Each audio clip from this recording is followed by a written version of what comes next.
Right. Are we ready? We are ready to start. Yes, we are ready to start. Welcome, everyone. On behalf of the founders of the Youth Speak Up movement, we would like to thank our youth for leading and joining this discussion on Let's Keep It Real on the School to Prison Pipeline. How do we foster and promote positive community engagement and relationship building with the police? We would like to thank our panel of experts who are here today. Our youth and experts could be doing something else right now, but they chose to participate in this much needed and powerful discussion. I would like to introduce myself. I am Dion Johnson Calhoun, co founder of the Youth Speak Up movement. I'm a political and communication strategist and the proud business owner of Calhoun Communications, a strategic firm that builds communications platforms. As a former congressional legislative associate and chief of staff and communications and community affairs director, I manage legislative and policy issue areas in education, health and human services, criminal justice, and enhancing the status of women and girls and Black men and boys. The mission of Youth Speak Up is to provide a platform to empower youth to speak on issues that impact their quality of life. The youth have a lot to say, but we find that they are oftentimes left out of the conversation. We need to hear from them. We want their voices to be heard, particularly as we shift in movement and hold conversations on race and equity. The youth, they have innovative ideas. They use social media to raise awareness on issues, and they want to lead. So we have to be ready to pass the mantle.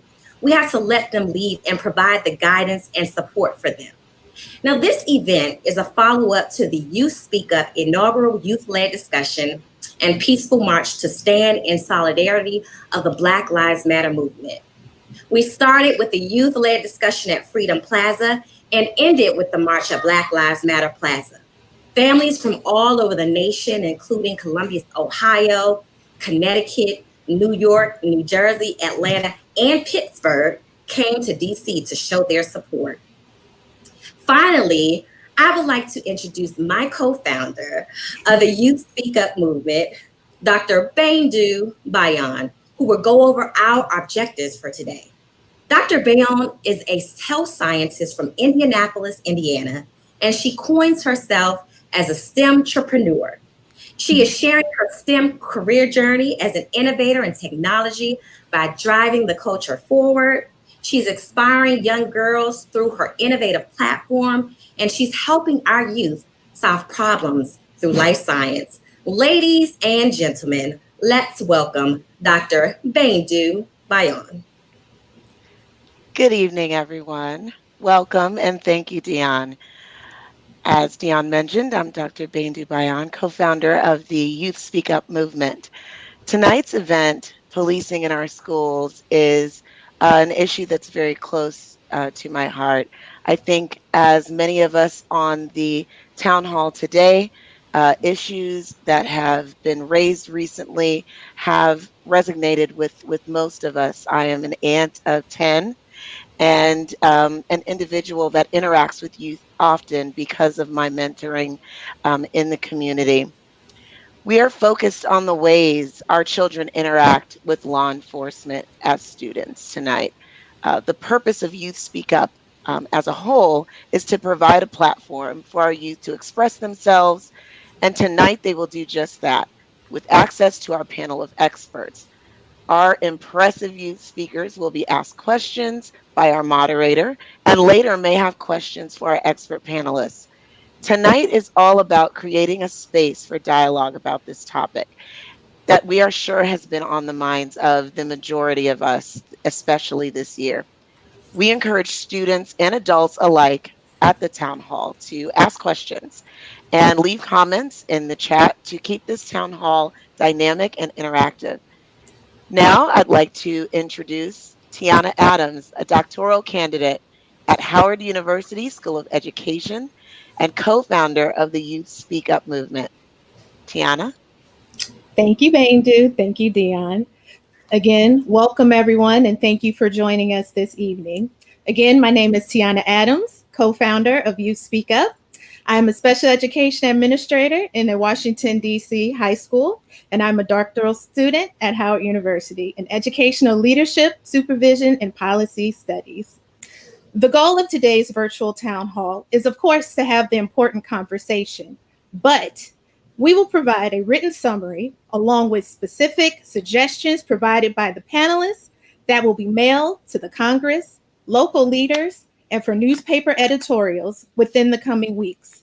It is important the ideas that are shared within this town hall are disseminated to the federal and local leaders to push the school culture forward, along with policy and procedures.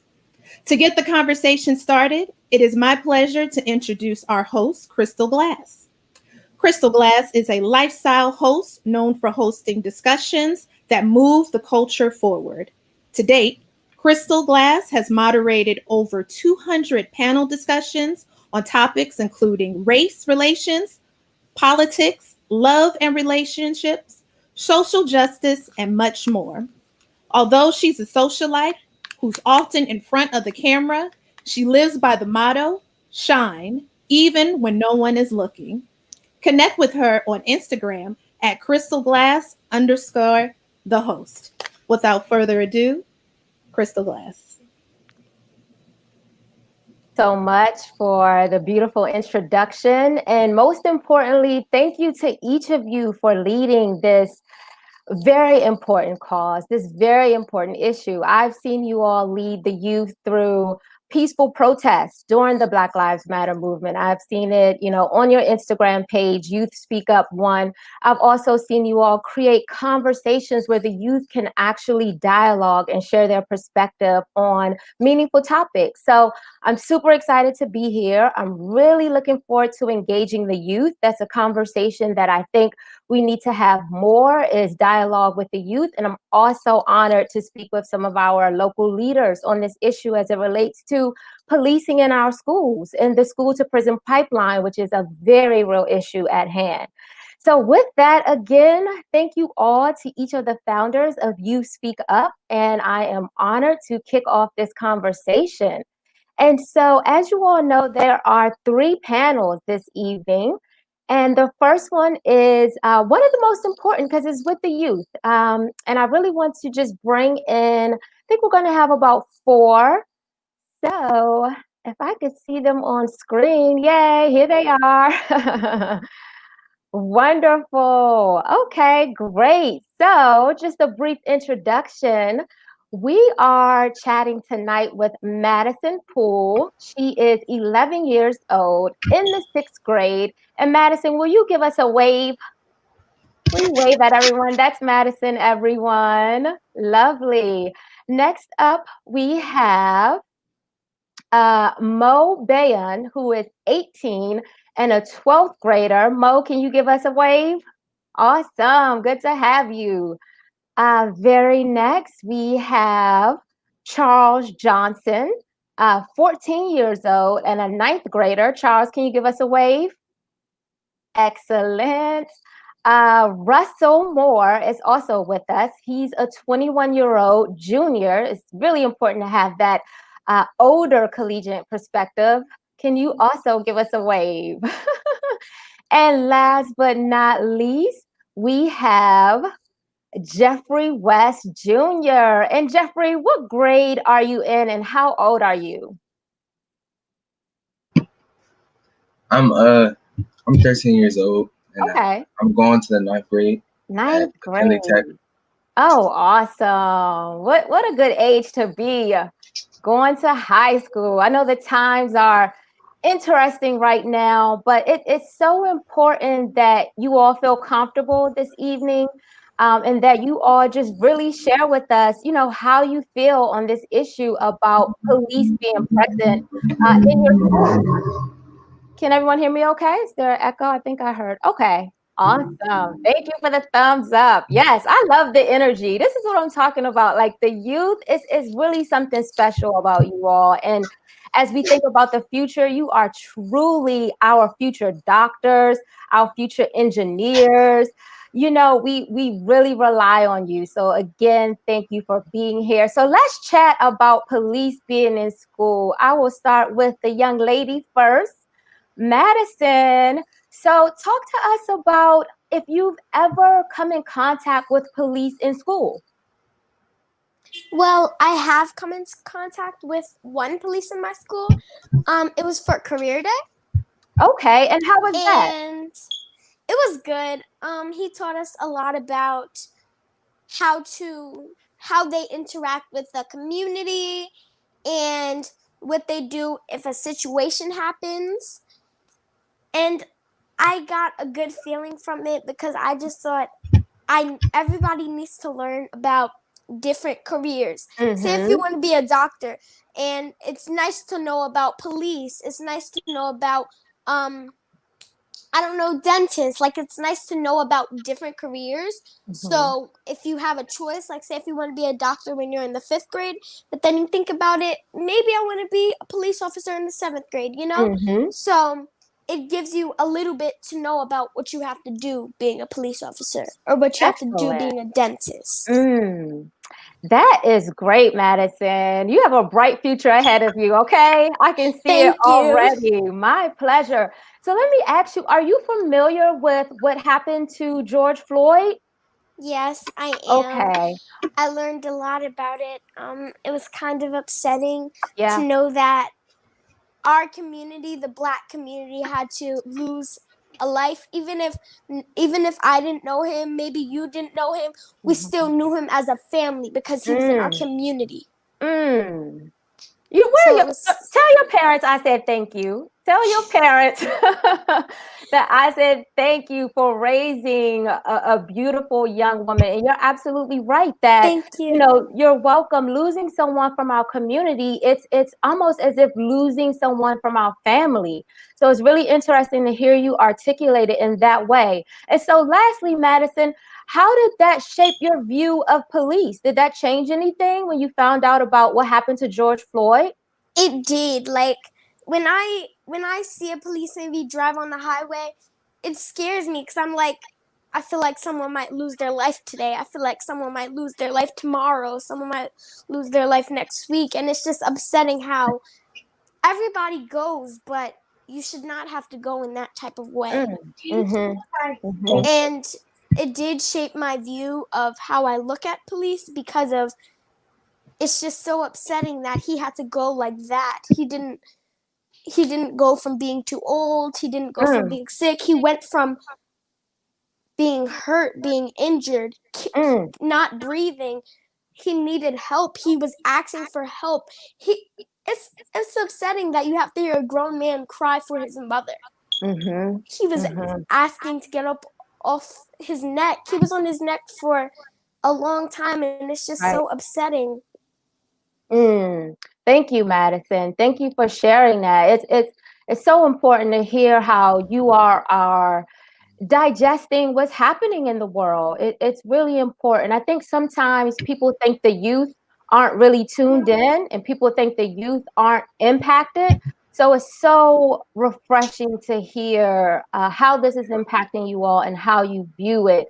So I want to go to you, Jeffrey. Looks like you're next up in the age group wise. You might be the next youngest, but give us your thoughts. Have you ever interacted with police in school? In school, I haven't interacted with police all that much because around my old middle school, it wasn't really that much activity from our school. But for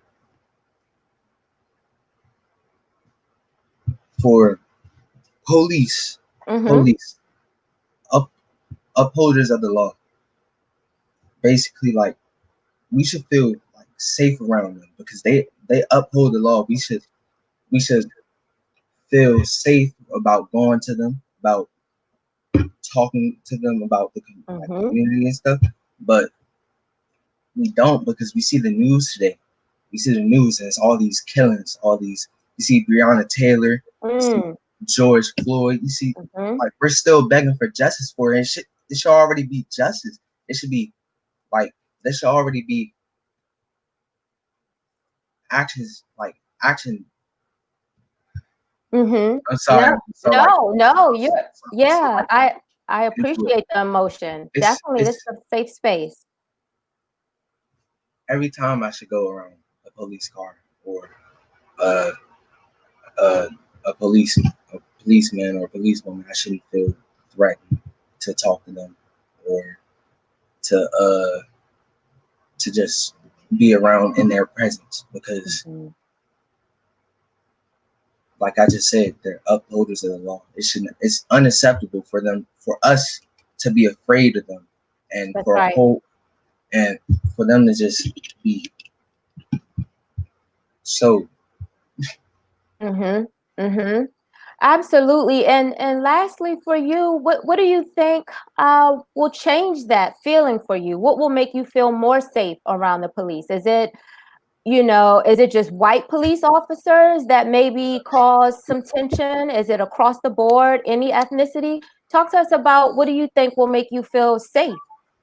What I think that will make me safe is justice. Basically, like if you see any signs of prejudice or racism, basically, like if I'm walking down the street and I'm stopped by a policeman or by a policewoman for no reason, and they choose to put their hands on me and assault me and do all these things to me, and once I decide to take action, like once I decide to like get their badge number, get all this, get their name, report them, it should be instant justice. There shouldn't be no questions, no ifs, ands, or buts about it. It should be instant justice. Like when I say that I have been hurt by them, they should instantly take action, not wait all like forever. And good point.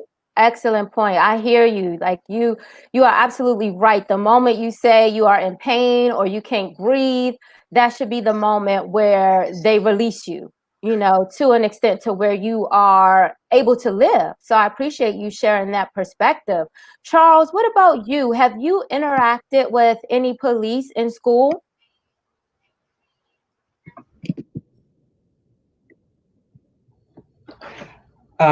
Personally, I've been witness to many interactions with policing in schools. I used to live on the southern end of Chicago, and like I used to go to this park district near a fairly large high school, and like every single day, there was always something going on at the school, whether it be a fight or something more serious than that. So yeah, I was always witness to like policing in schools and such. And how do you feel overall about that? Do you feel like police presence is necessary or Personally, not? I haven't had like many. Oh, sorry. Of course, it depends on the school in which it's in. I feel like in most, that's fine. So, I feel like over policing in schools can build a culture of fear. So I feel like that should be discouraged. But of course, in some areas, as a result of like tensions in that area and violence in there, that can still bleed into schools. So depending on where it is, perhaps a minor police presence, but shouldn't be to the point in which it's like an everyday thing, in which students are forced to see like pictures of all this violence and brutality in a place where they're supposed to be learning, in a place where they're supposed to be like fostered.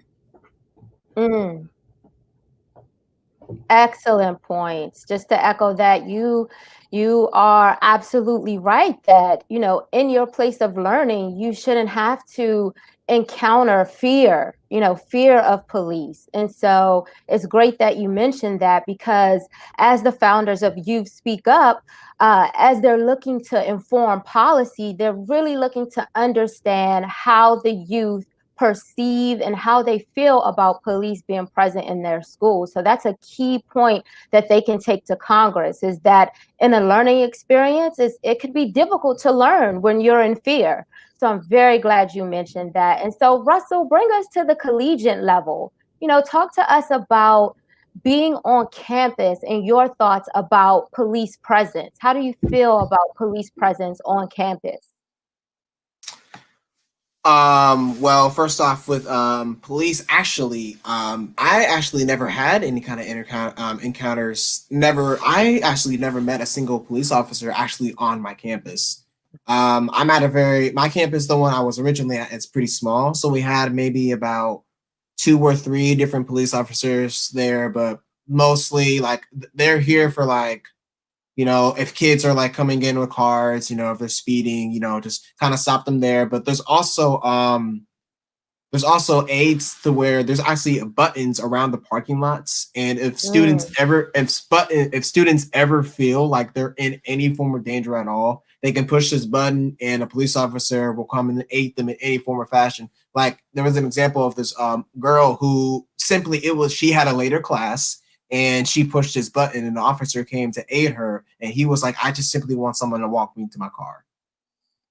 That was what it is. But I personally never had experiences with officers in my college. I had experiences mostly when I was in high school. That's where you normally saw it. We've never had in my personal high school, we've never had forms of like physical brutality of a police officer slamming a student, but we've had officers to where, like, let's say a guidance dean or a disciplinarian in the school is trying to separate a fight, an officer will aid them, but it would never get to the point where, our officers in my school personally, my personal officers, I'll even reference Officer Rummings, he had a lot of more self-control, and he actually did what not a lot of officers do, but are supposed to do. And he made like little connections here and there. He understood. He came by, he greeted students by their names, said, how's the class going? He would sometimes walk the halls, make sure everything's okay. And then he had a few extra students he had to look out personally. But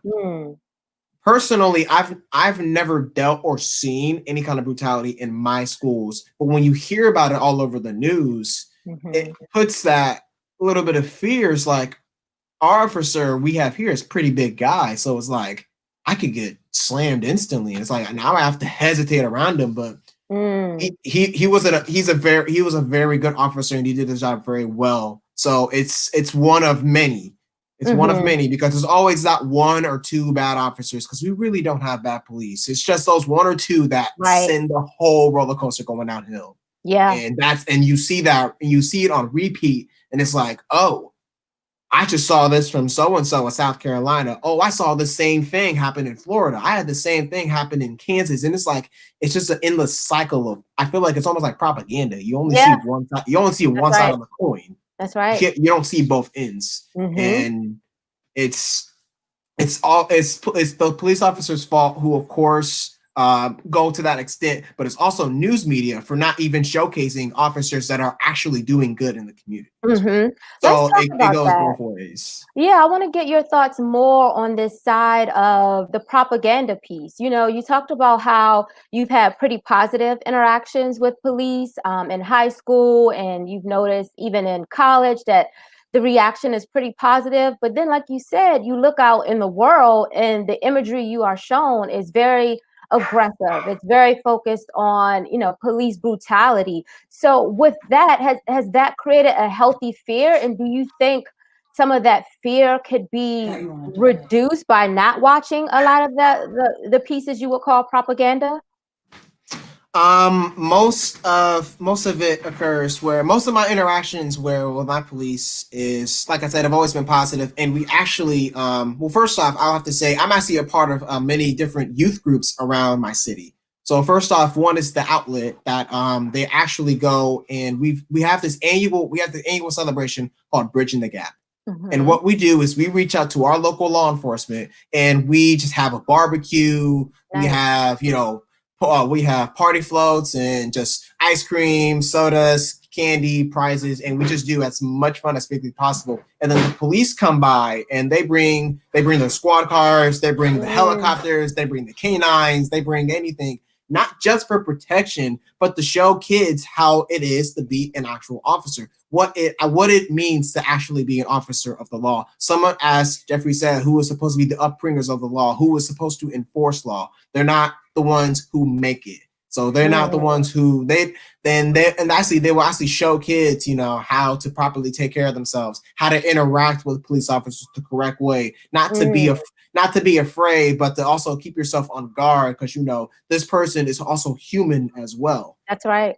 So that's a really good solution you were talking about, and what I was leading to is, you know, what are some of those solutions? I'm glad you mentioned, you know, interaction with the police, whether it's a barbecue, whether it's, you know, those conversations where you can talk to the police. So I'm glad you led us into that part of the conversation. I want to bring it back around to Madison as we talk about solutions. What are your ideas on some solutions on how the youth and the police can create a better relationship?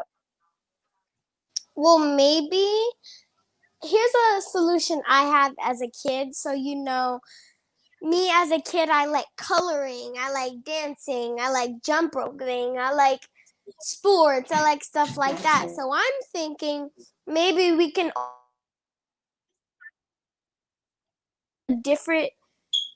one place that's big enough where we can have like not a block party, but you know what I mean, like a party where it's just cops in the community and we're bonding. Maybe like we can draw a picture of a cop and a kid and we could just color it in, or we can do a dance battle with the police, or like fun stuff that we can do to bond and not be afraid. Or maybe we can have a school where the school is cops come to the school, and maybe cops can go in each class and bond. Maybe, I don't know, talk about their hobbies, talk about stuff that they like, so they can bond. And maybe they both might like the same thing. Maybe they both might like the same color, both have the same name, both like the same dogs, like the same cats, like the same foods. Like we can bond through what we like, that we both like. Really great solution. And so I'm sure the founders of Youth Speak Up are listening in and taking note on ways that the youth can build a stronger relationship with the police. And you've heard it from Madison as it relates to creating opportunities for the police and the youth to bond. Everything from having them come into the schools and really share a lot about who they are outside of the uniform, sharing their hobbies and participating in joint activities. And so, Mo, I want to bring you in on the conversation and really just get your experience, if you have not interacted with the police. Share with us. Well, I pretty much only had positive impact, like, you know, positive moments with police at my school, because my officer, his name was Officer Graham. Like Russell said, he actually built like relationships with his students or with like the people that went to the school. So like he was never seen as this guy who was like, oh, I'm a police officer. Like, oh, he has this power. He just seemed like, you know, one of the guys, like somebody who's here to help, who's here to create a positive impact on the students. So it never really seemed like he was there, and I never felt fear when I was around him. So it does suck when I see like on the news that there are bad cops out there that are willing to harm people of different skin color just for, and you know, we don't get justice for that. It really does. And so when you think about, you know, you've had a wonderful positive experience, and I think that all youth deserve that. And so when you think about police being in school, give us an idea of, do you think that that's necessary or unnecessary? Well, I can understand both sides of the story, because I'd say it's necessary, because like if someone comes in there with a gun and is like threatening to shoot up the school, you know, we need the police to be there to protect us and uphold the law. But I can understand like some people, when they see a police officer, they feel scared for their own life, because like, oh, what if he is the one that ends up hurting us instead of protecting us You're from right. harm. It's certainly both sides of the equation there that you have to think about. And what about you, Jeffrey? Are police necessary or unnecessary in schools? I believe I agree with like, because maybe if a fight breaks out in school and it gets a little bit too wild, because you know how like kids are now, if they have a problem with someone, they'll take action in their own way. They want to tell the teacher, they want to tell police. We wouldn't, to be honest, if from my point of view or from my peers' point of view, if they had a problem with someone and they try to fight, like they wouldn't like tell the teacher. They would probably tell the teacher rather than the police, and because they, to be honest, like we would think that the police wouldn't even listen to our issue. They would just carry on with their day, and like they just wouldn't even care. To be honest, I don't think they're really necessary, but I think they are at the same time, because like Mo said, if somebody comes in and threatens people like threatens this whole school with a gun, and tries to like disrupt the school. Good point. And I think more on your point is that it has to be the right type of police. You know, it has to be police that are well trained and that really want to do the job of protecting students and not harming them. So I think you raised some really good points. And what about you, Charles? Are police necessary or unnecessary in schools? As I've said before, I feel that it should really depend on the state of the school and the state of the environment surrounding the students within the school. However, I feel like the over-militarization and the over-policing in said communities also pushes somewhat of a strain between the relationship between the police and the people they're meant to be protecting. As we've seen, like police forces, in recent times they've been getting more access to, say, like military grade weapons, despite crime steadily going down, and despite the only result of that being that the relationship between the police and the people is that they're being seen as a force of oppression.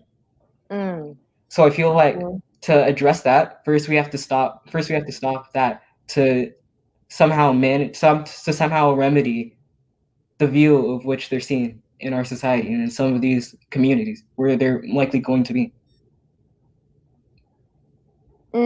That is very well said. I am truly honored to be, facilitating this dialogue with you all. You all have powerful perspectives. The way you articulate your perception of police is really helpful for us as we continue this conversation. So for those of you that are tuned in, please feel free to ask any of our youth any questions. We only have about 10 more minutes with them, so feel free to do so. I'm just going to read a few comments so that you all can hear what everyone thinks and what they're saying about you. So Shirley Jackson says, very great topic. Sandra says, timely topic. Natasha says, thank you for sharing, Madison. Speak it. Jacqueline says, such intelligent and informed youth. Thank you for sharing. Dion says, Madison, you are powerful. Marva says, well informed to each and every one of you.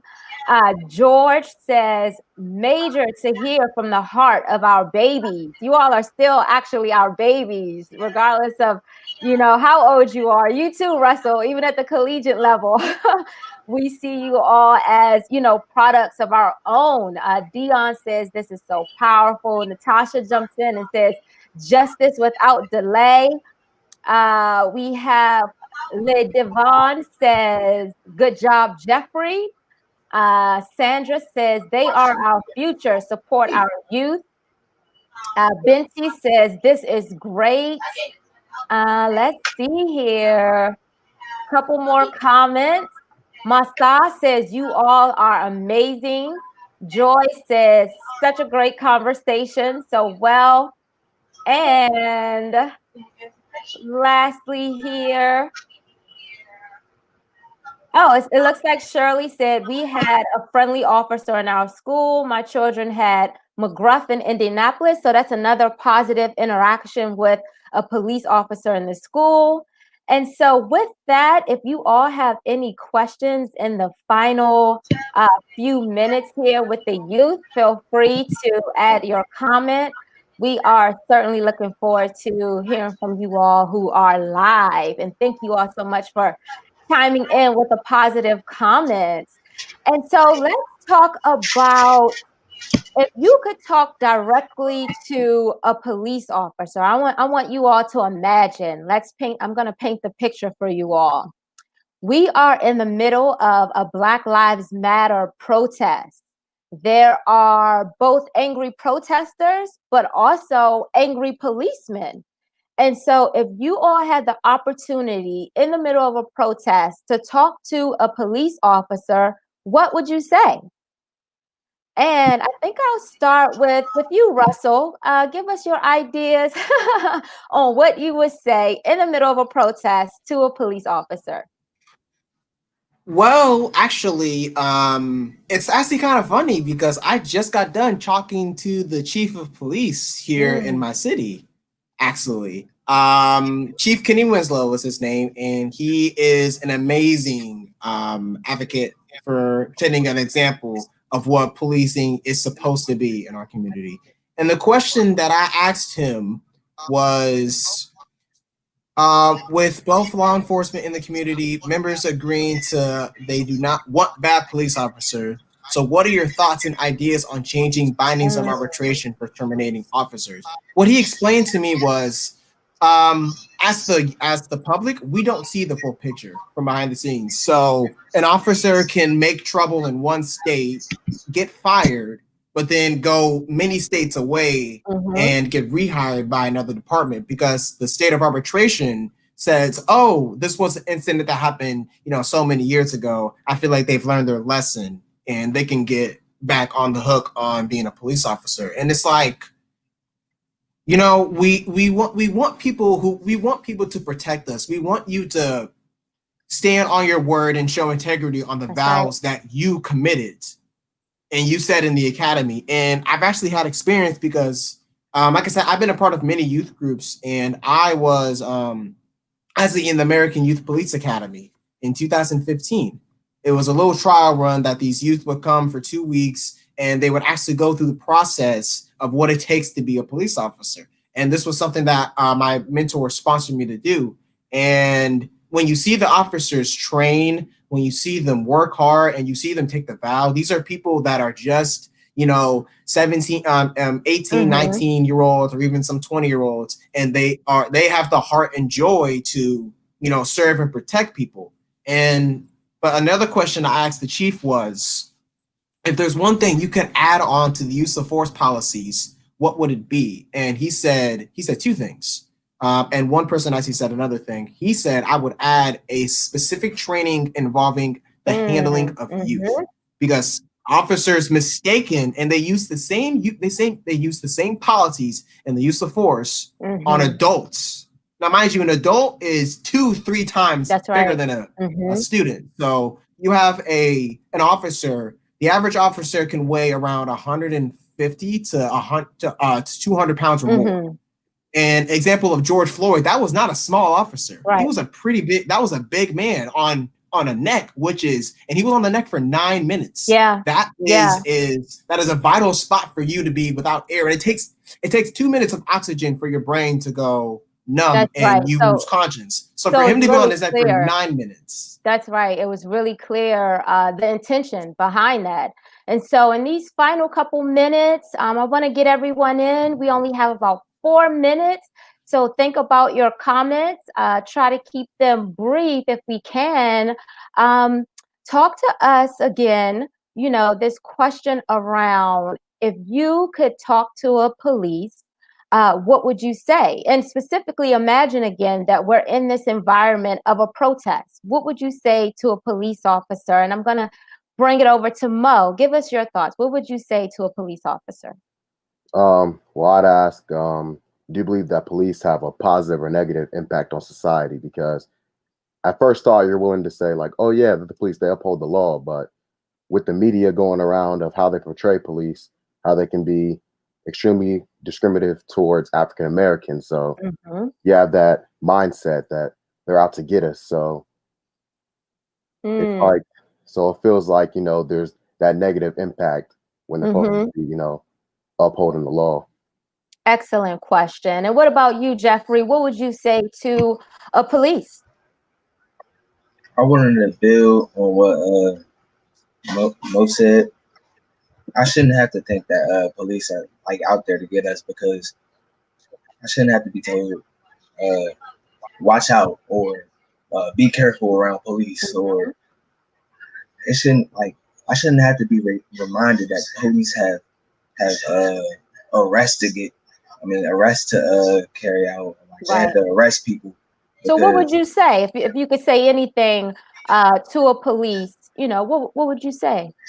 Try to be more considerate, or like try to be more like caring towards African Americans, because like in our mind, you're the bad guy. You're coming out to arrest us or whatever. You're trying to hurt us. You're trying to yeah. That's really good. I really like the fact that you said if you could talk to a policeman, you would say, be more considerate, you know, see us for who we are. Don't see us as, you know, prisoners or violent people. I really like that you point out that they should be more considerate. Last two panelists here, Charles and Madison. Madison, let's start with you. What would you say to a police officer? Well, in my school, I am light-skinned, so people mistake me as white. So, and if for me, it depends. Like most of everything I'm seeing, it's not all white police officers, no, but I don't see a lot of black police officers in the police community. I see a lot of white police officers. So if I was talking to a white police officer, I would just ask, like, if I was white, would you do what you did to George Floyd? If George Floyd was your skin color, would you do what you did to him? Or would you just, you know, handcuff him and maybe even give him half the time when he wasn't supposed to get any time? Would you put your knee on his neck? Or would you just let him run free in the streets? Would you hurt him? Or would you just handcuff him so nicely, so kindly? Would you treat him, if he was white, would you treat him how you did? That's a really good point, Madison. And I think that's the conversation that needs to be had. It really is a conversation about race, and if the police officer would or would not treat someone differently according to their race. Very lastly, Charles, we have 2 minutes left. Share with us, what would you say to a police officer? So I would say specifically in the setting of a protest, I would ask what they have done to stop the numerous accounts of police brutality that have gone on against peaceful protesters during this social unrest. So as you may have seen, complaints against the police all over the country have spiked on the past months. So in my view, personally, I feel that complacency only goes towards helping the oppressors. You could be the police officer ever to live. You can treat everyone nicely. It could be nothing but great accounts from you.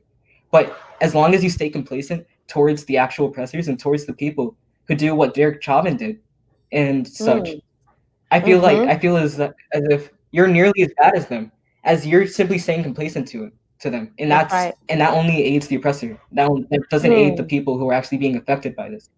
Excellent point. Excellent. I want you all to do something for me, and I am serious when I say this. Please thank your parents. Tell them verbatim that we thank them as the community and community leaders. We thank them for creating our future leaders. And so with that, I want to thank each of you. Thank you, Jeffrey. Thank you, Russell, Charles, Mo, and Madison for your input this evening. We greatly appreciate it, and we wish you all much success in the future. Thank you, and have a beautiful night. Bye. So you all have heard it from the youth. I mean, that's the type of dialogue we need. We need to hear, how they are seeing things, how they're digesting things. And most importantly, we need to understand, policing in school, if it's necessary or if it's unnecessary from a youth perspective. So hopefully you all have had an opportunity to hear from the youth. For those of you who are just tuning in, we have our next panel, which is actually an adult panel of leaders that are going to speak to us tonight about their perspective about policing in school. A few of you I'm familiar with. I'm honored to be with you all. You all are doing the work in our community. You all are leaders. And so it's such a great opportunity to hear from you. And again, for those of you that are tuning in, feel free to leave some comments in the comment section. We want to hear from you, any questions you may have. And so with that, I know a few of you have a hard stop coming up, so I know you'll be dropping off, but I do want to introduce you all very briefly to our viewers. So first up, we have Council Member Will Jawando, who serves as an at-large council member here in Montgomery County. Very next, we have David McGuire, who's a principal at Tinley Summit Academy. So you can imagine how important it is to get his perspective as a principal. And then we have Natasha Dupay, who works in the Office of Disability Support for George Washington University. And so first things first, Natasha, did I pronounce your last name correct? It's Dupay, like Mountain Dupay. Okay. Okay. I try to put a little French on there. Dupay. It's Dupay. Okay. Excellent. Excellent. Thank you all again for joining. And so, we just had this conversation with the youth about policing in school, and this very real topic about the school to prison pipeline. And I think for some people, it's still a hard topic to digest. They hear school to prison pipeline and they really don't see or realize what that is, but it's certainly what it sounds like. It is having a police presence in school, and if the children act out in any sort of way, taking them to prison, from school to prison. And so I think the issue that we've been witnessing, whether it's a 6-year-old being handcuffed, whether it's outside of the school with George Floyd and Breonna Taylor and the brutality that we've seen, I first want to direct my question to you, Councilmember Jawando. You have an initiative that's currently out there. It's, Reimagine the Police. So talk to us about your initiative and share with us what's the goals of your initiative. Well, thank you, Crystal. It's good to be with you, and I really appreciated the young people. So I want to, if they're still on, or all that they shared, I think often we get these things flipped the wrong way, and you got the grown people talking to the young people, and you all did it right here to start with their views. I think reimagining public safety and policing is something that we have an opportunity to do right now in this unique moment. Unfortunately, the murder of George Floyd had to, and Breonna Taylor and Ahmaud Arbery and so many others, Freddie Gray, the list goes on of names we know, but many names we don't know, who have died at the hands of police, and what many times is state sanctioned police violence. I'm really hopeful that we can make real change. And so what I talk about is three things. How do we make sure police are focused on the most violent crime, where we really need police focused? In a county like Montgomery County, Maryland, we have 1.1 million people. 90% of our calls into 911 are not violent calls. And there are things that police don't need to be responding to. People experiencing mental health issues, people experiencing homelessness. So there are models where you don't have to have them responding. And police actually will say they don't want to be responding. They're not equipped to respond to those issues. And then to the point we're talking about tonight, we spend $3 million in my county to have a police officer in all of our 25 high schools. And half of the people that they arrested over the last 4 years are Black students, even though Black students only make up a fifth of our student population. There's no evidence that they're keeping our students safer. And I really appreciate the conversation, because it shows that it's not saying that police officers are bad. And that there shouldn't be programmatic ways. If you think to what was the first thing a student said, the young lady who was speaking, she said, I had a career day and I had a great interaction. And programmatic programs like having career day and having real talk assemblies where you can engage, go on barbecue, that's all great stuff, and we should encourage that. But schools are supposed to be places where you have safe havens, where adults are there to teach, kids are there to learn. There should be no gateway to enforcement. And at the end of the day, a police officer is a law enforcement agent. And when you see that disproportionate outcome, like in our county, that's money that should be spent elsewhere. And especially when we have shortages of nurses and counselors and so many other trusted adults in school buildings. So for me, it's not about policing being bad or good. There's certainly things that need to change in how we police. It's about what's the proper role and function of police, and where should they be and where should they not be. And that's the job of elected leaders, of the public, to decide how that power is used. It's not an innate power given to police. It's what we allow them to do. And we should have that conversation. And that's what we're having now. That's right. About where we should do those things. And so, as we discuss, where and how and what can people do to advocate for a more friendly environment as it relates to the police in the community? What are some of the things that we could do? Should we be writing into you as a council member? What's some of those steps we can take? Well, I think a couple things. I mean, I proposed if you're in Montgomery County, great. If not, if you're in other places, there's other efforts.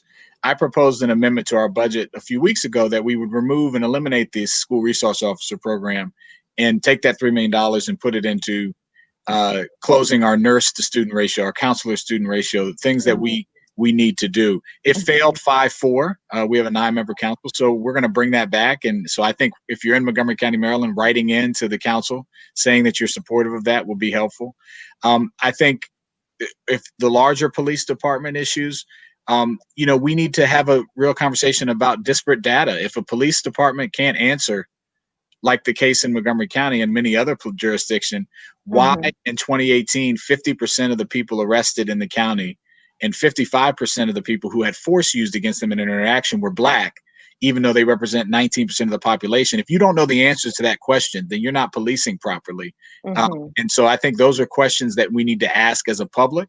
And why are we having these disparate outcomes? Because we know when Black people, Black children, Black youth, Black adult have interactions with the police, you have a whole range of negative outcomes that disproportionately happen to us, as far as arrest, as far as being charged, as far as spending time in jail or prison, and in the worst case, as we've seen all too often, being killed.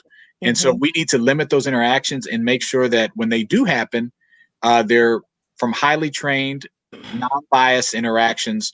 And so those are some of the things that I think questions need to be asked, but also you need to be writing in to take action in areas where we know we can, like in school resource officers, like with mental health and other areas. So certainly writing in is important. And lastly, council member, because I know you have to drop off soon, talk to us about, I know you have a beautiful young tribe. Is it 4 or 5 children now? How many? It's 4. Don't give me an extra. 4. Okay. 4. That's an amazing number. So talk to us about, having 4 children and the world we live in. Give us your thoughts around how you feel about your children being in the world as Black young girls and boys and their interaction with the police. Do you have a healthy fear or not? And give us your ideas around that.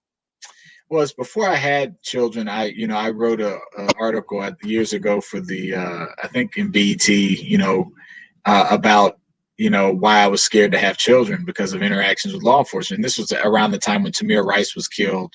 I had children. I hadn't had a son yet. I said I was scared. Mhm. I had 3 girls, and then we had our son last year. Mhm. And look, everyone in Black in America, you can't have the experience of the intergenerational experience of being Black in this country and know the pain and suffering, the origins of police and slave patrols in the South, where they were literally sent out to hunt people that had the same skin tone as we have and bring them back into bondage, and then used as instruments to keep us in line, whether it was to keep us from voting or to keep us from exercising other rights or going to lunch counters. All the things that have happened in a not too distant history, all that is inside of us and the side of our parents. So you have to have a fear. That's where the talk comes from. All those things. I've been pulled over. I've been arrested unjustly. I'm luckily I'm a lawyer. I was able to get it expunged and thrown out. How many people have had these experiences and not had the tools to be equipped? So certainly I'm worried. It's something I think about. But I've tried to focus my energy on how do I make sure that my 1-year-old son, my 10-year-old daughter, and my other 2 daughters, 7 and 6, that when they are starting to drive and interact, that this county, this state, this country is better.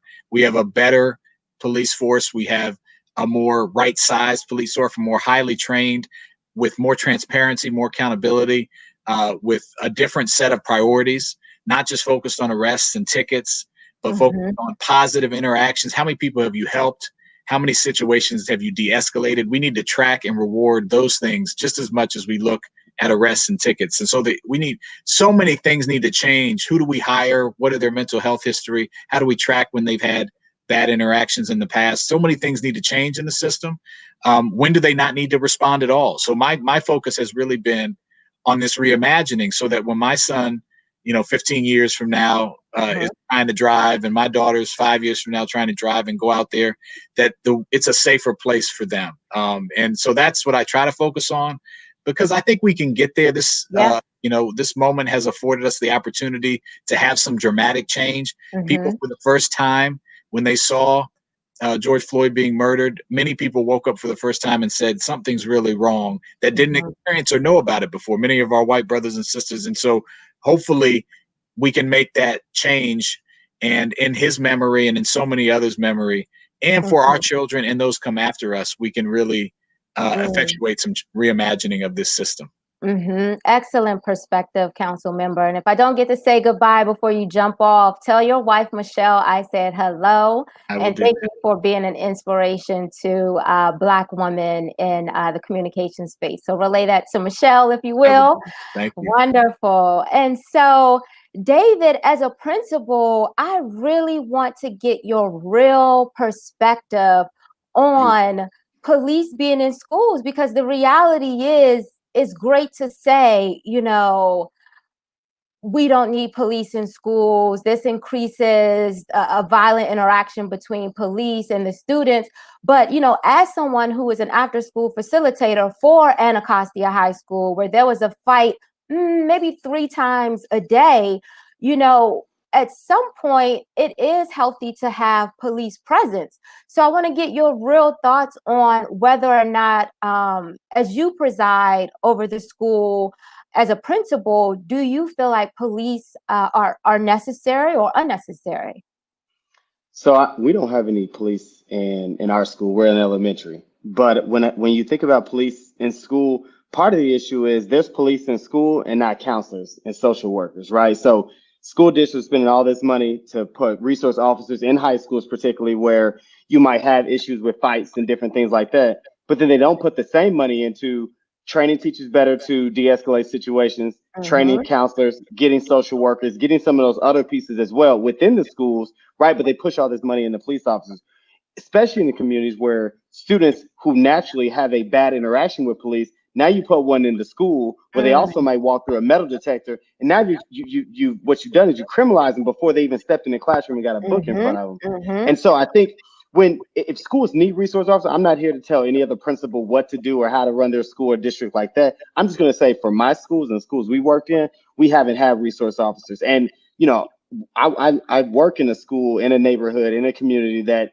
is you know, high poverty, murder rate is high considered, you know, most other places in Indianapolis. But again, you know, I can't see a resource officer of any type in an elementary school. I think if you have a resource officer and they're arresting 8-year-olds like you saw, I think in Florida and some other places, that's absolutely ridiculous. When you're handcuffing children at that age for basically, and they're throwing a temper tantrum. But then you dive deeper, and then again, I go back to it. They don't have counselors and social workers, and then they have these, you know, new teachers that haven't been trained on how to de-escalate, and oftentimes it's the teacher that de-escalated the situation. And so again, I think when they're making these budgets and they're putting in these resource officers, they also need to make sure those budgets, those schools also have counselors and social workers, and they allotted some money into training teachers as well. And so again, I'm not here to tell any other school district what to do, but I think it is a problem if you have resource officers and not some of those other support in place to benefit children. Because again, the social worker and the counselor, to me, does better with driving academics than a resource officer, right? A resource officer can help them and coach them. A resource officer is going to be getting them out of the building, and that's it. And they move on to the case, right? So, and that all you're doing there is breaking relationships and not repairing them. Really good point to end on. And I heard all of that, especially around, you know, allocating funds to the guidance counselors, allocating funds to those that can positively impact the youth versus criminalizing them and taking them away in handcuffs. So I'm really happy to hear you, you know, really touch on that piece. And so as we move to you, Natasha, you grew up in DC, attended DC public schools, and you're currently working in higher education in DC. You know, has your upbringing in the DC public school system, has that, you know, really inspired you to move into higher education here in DC? Well, I would be remiss if I also didn't add in my background that I taught high school science in St. Louis, Missouri, where students who came from the Ferguson community also attended school from 2012 to 2016. So putting that in context of the Ferguson community events, I would say that my upbringing in DC public schools helped me realize that there is relationship that we should be up to in school, and that you can be interrupters of things that might be cascading in students' lives outside of the classroom, right? School should be a safe haven. School should be a place where you access opportunities in the content, right, through text and curriculum, but also as you build positive relationships. So definitely through DC public schools, I had those opportunities where I could engage with different aspects of our community that were around my school buildings, right? I went to school in Foggy Bottom. There's the White House, the State Department, places where decisions are being made, and I felt considered. And I also had the opportunity to insert myself, as the youth did earlier, and share thoughts. In terms of going into higher ed, I work with students with disabilities. So right now, the word that reverberates with me is accommodations. How do I, as a person who has a academic or physical impairment or diagnoses, how can I have access to what happens in the school setting or in the community? And I think that is very important as we think through K through 12 education and other college campuses. Jeffrey, our young person earlier on the panel, said, be considerate. Be considerate and care. And I get to draft letters every day and tell faculty members exactly how to be considerate for a student. We have that on the IEP level or 504. However, I think even in all of these documents that I draft, and we just celebrated the 30th anniversary of the American Disabilities Act recently, if we think about that, there is an identity development outside of that person's physical or social emotional impairment. We don't consider race when we think about how to be considerate. We don't consider poverty or different ways of social capital, right? We don't consider their position as a young person, right? Like, that might have to be a caregiver, right? School is starting, it's virtual. A parent might have to go to work in the evening. How is it that I can be managing my studies and also managing my peers or like my siblings? And I think, you know, when we talk about disability, it's an array of disabilities that could be impacting our youth, from a learning disability to an actual mental disability in some cases. And when we think about police intervention, some police may not be equipped to handle youth that have disabilities, and all disabilities aren't visible.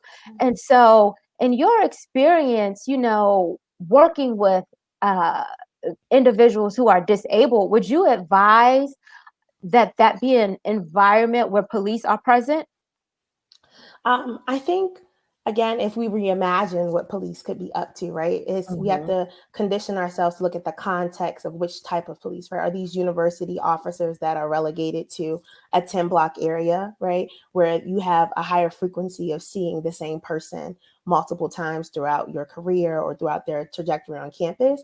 Or is this a citywide force, right, that could be relegated to protest, right? I think those conditions would inform my statement on who should be present, right? Should police be involved? I think if we look retroactively at David's comment earlier of what other resources should be involved, right? And how are our budgets informing that moral contract, right? Am I going to push out people, right? Because when you involve police, I look at it from a clinical perspective.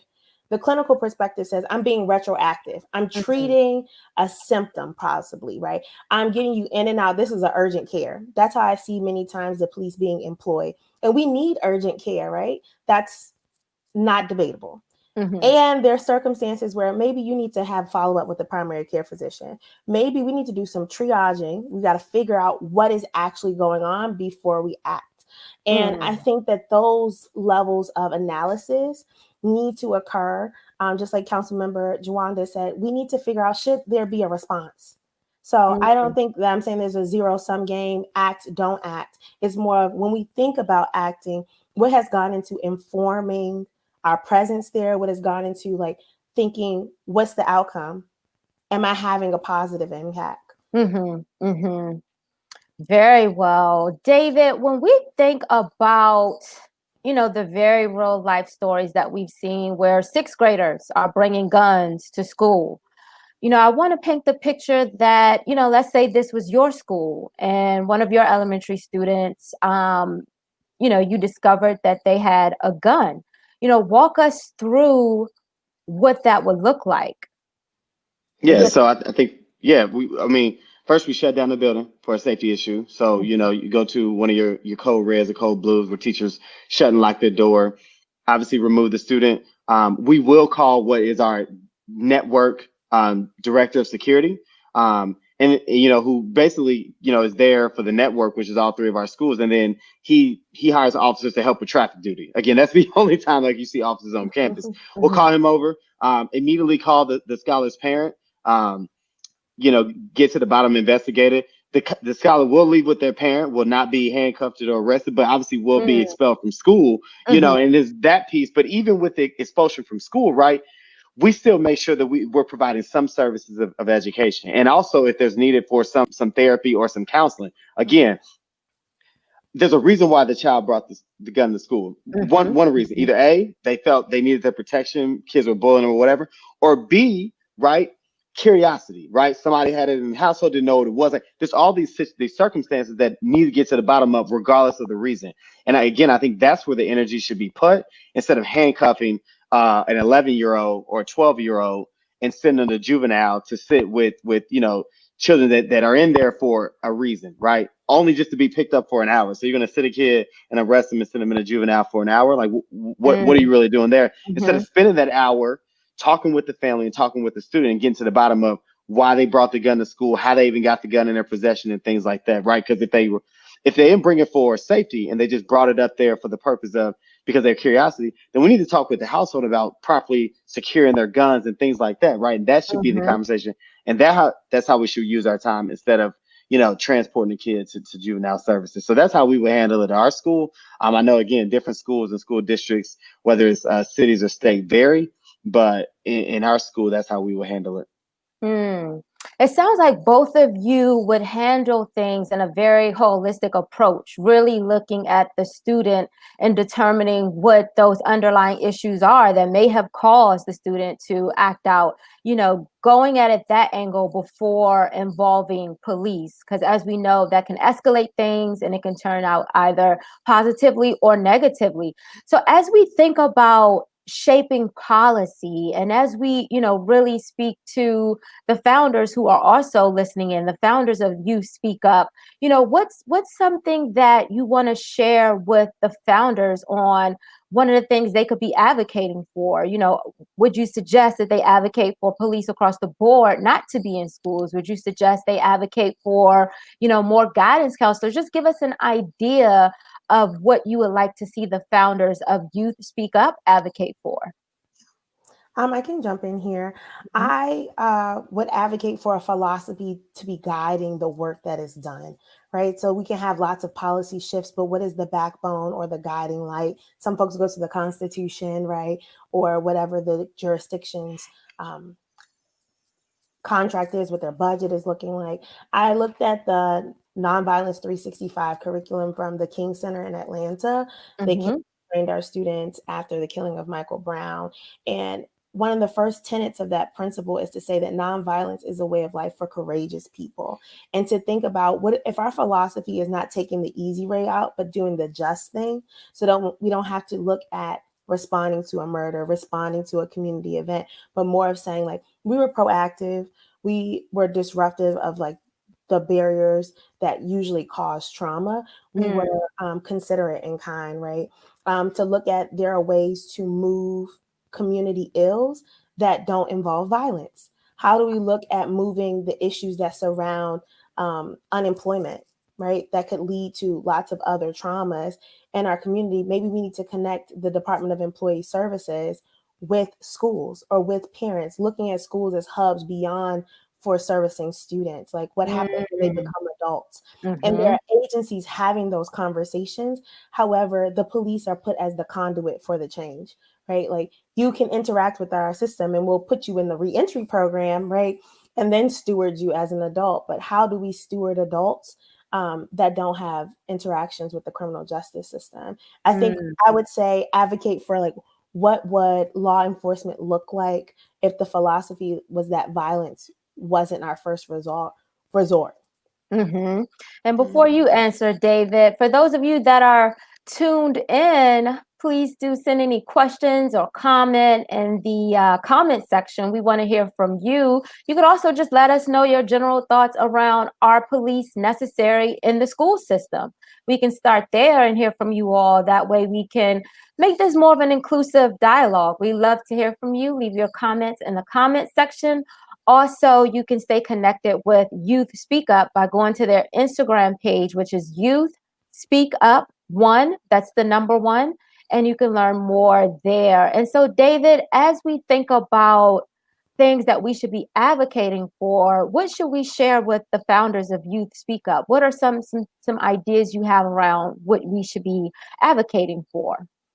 Yeah, so I think I'm not going to say, not advocating for police in school, because I think that's you leave that to the individual school's agenda. But I will say this: when you think about schools that predominantly serve students of color, right? That's where you see a lot of resource officers. But what we have to be honest with is that this system, this K-12 education system, wasn't designed for us, right? And so we're in it operating, and it's not even designed for us.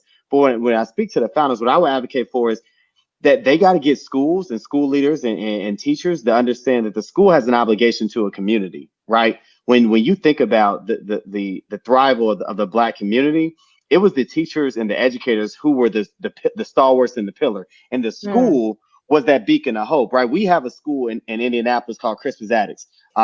It was during the time of segregation, it was the only Black school where Black PhDs could work, because when they integrated schools, right, all the Black teachers got fired. So then all those PhDs went to Crispus Attucks, and all those Black children thrived. Obviously, then schools integrated, and then they got fired. But that piece, when Crispus Attucks was at its peak, the Black community in Indianapolis was thriving. I bet if you look at cities across the country, you can find a school that had that same impact. And the moment that those Black teachers in that community got out of the school, you started to see those crumble. And so what I would say to the founders of Youth Speak Up and any other organizations is we got to hold schools accountable to making sure they have an obligation to the community. And I think that's why Natasha and I spoke about this holistic approach, because we just don't see it as teaching and educating children, but we see it as building them up into adults that we hope can carry the mantle and get us back to promise. So that would be my ask of the founders.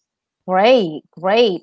And so in these final moments, I really want us to touch on the psychological piece around this. None of us are psychologists, but we're all very aware that if we surround our youth with a prison-like atmosphere, this is psychologically imprinting upon them that they are prisoners. And so, David, I know you don't have cops in your school, and so your students don't have to face that. But let's just imagine, the youth day in and day out going into this environment where they feel as though there's a fear of police. So talk to us about just your thoughts around the psychological implications of this. Does this create fear in our children when they walk out in society and be amongst police? Does this create conditioning to where they're conditioned already to be in a prison system? Yeah, and I'll make this short. We didn't have officers, but one of the things we had to do as a school and as a network is we had to look at our discipline practices and to make sure we weren't criminalizing kids that way, right? And so we had really high suspension rates, right? And so we essentially was doing just as much damage as having a resource officer, right? And so schools have to look at their practices, how kids are operating within the space of the school and making sure they're not criminalizing them that way, right? And that's something that we had to have an internal conversation about and swallow a very tough pill about looking at our practice and our policies to make sure we weren't criminalizing our kids in that way, because that also puts a psychological impact. Because if you're just suspending them and kicking them out of school, right?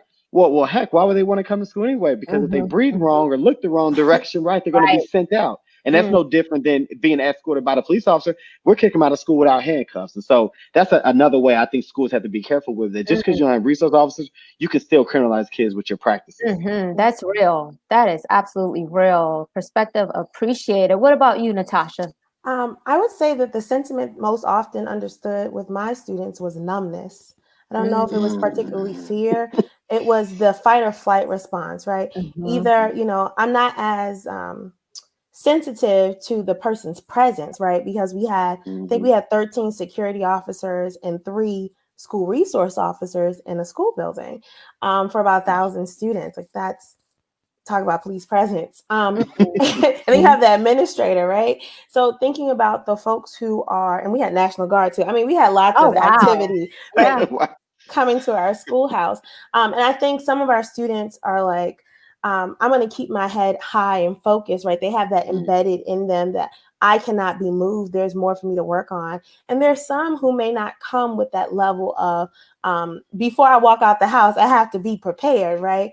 And I think even to myself, the ask that I have working with the population on the collegiate level versus where I was in St. Louis, there are some students who come to college who are students of color who've had to put their head high and fill themselves up in a way to even make it out the door to school. Whereas their peers, when they get to the collegiate level, they still have a level of naivete. They still have a level of casualness, even to just exist. And I think that numbness builds a tension that can either lead to a fervor or being burnt out. So I would caution what over policing does to damper the spirit and the light of many of our children in schools. I also would add, for those who are the founders of Youth Speak Up, to think about what are the metrics for supporting students. You can look at your policies. I think many schools have said we no longer suspend students out of school, but they'll do it in school. Right. To think about the referral process. What I haven't seen in college, we have a degree map, which says these are all the courses that you need to have in order to graduate.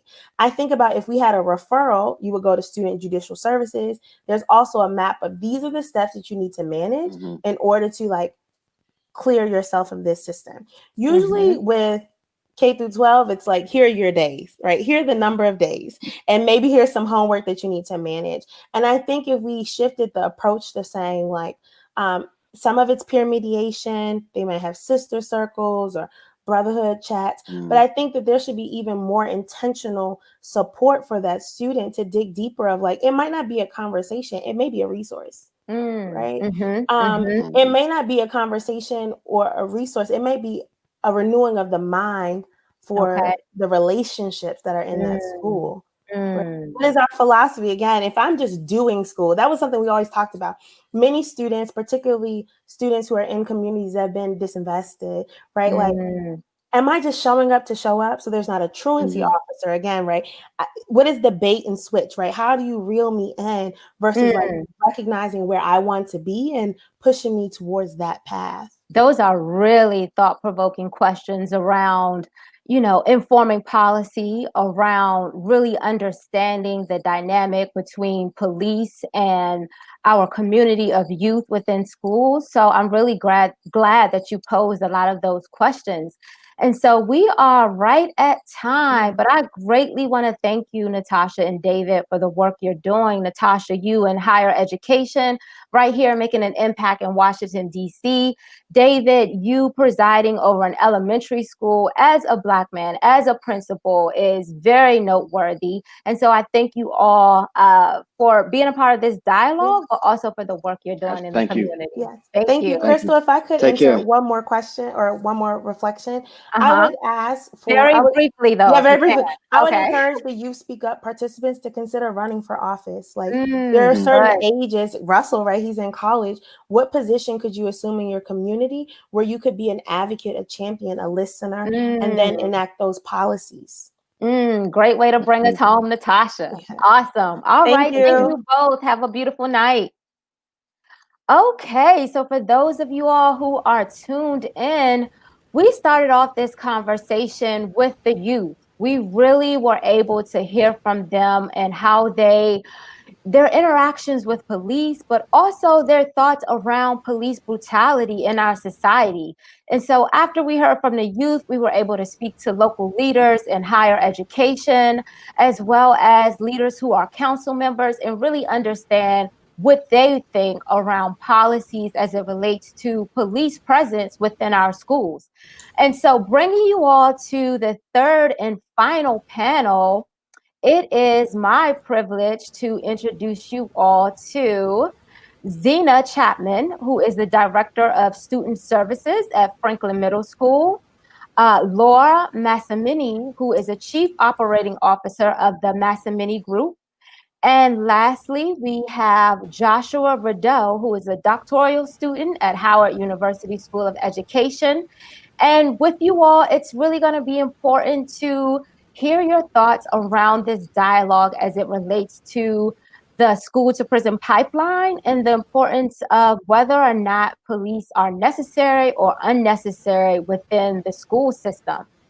And so I think naturally first, I kind of want to go to you, Joshua, you know, you being a doctoral student here at Howard University. Let's first talk about the college campus experience. You know, have you ever had interaction with police on campus? And how has that interaction been?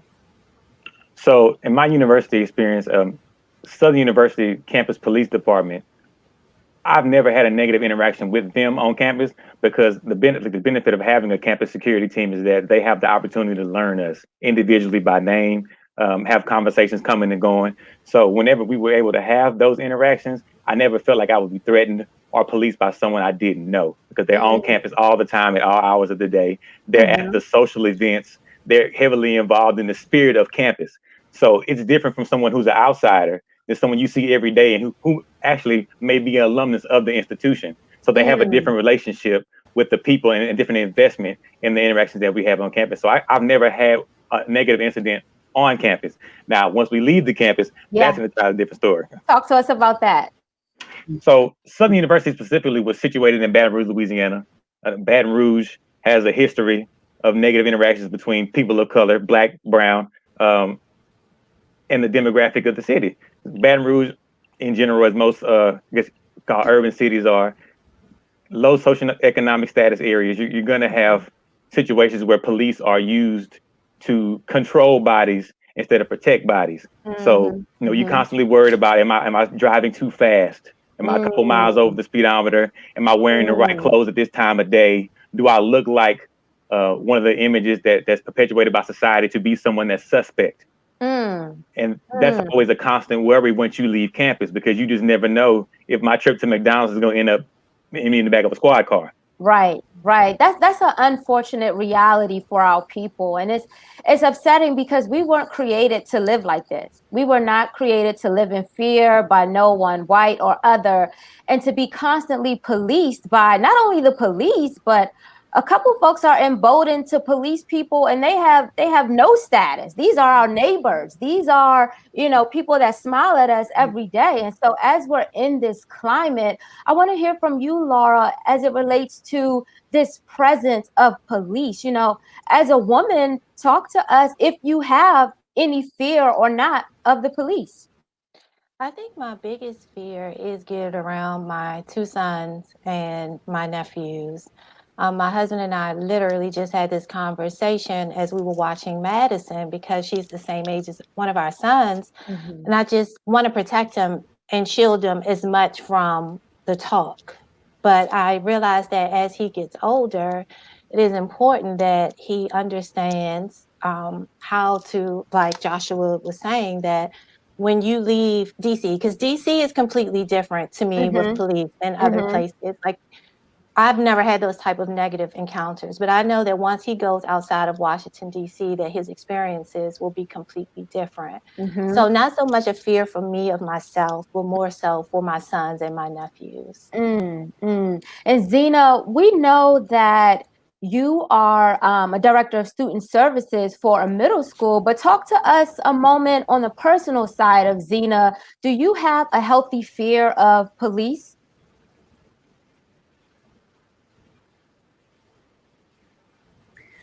Very good question. Thank you. I guess wouldn't say I would have a healthy fear of police, but I do have to say, for the first time, I was pulled over last year and I was speeding, I admit, but for the first time, I was extremely fearful.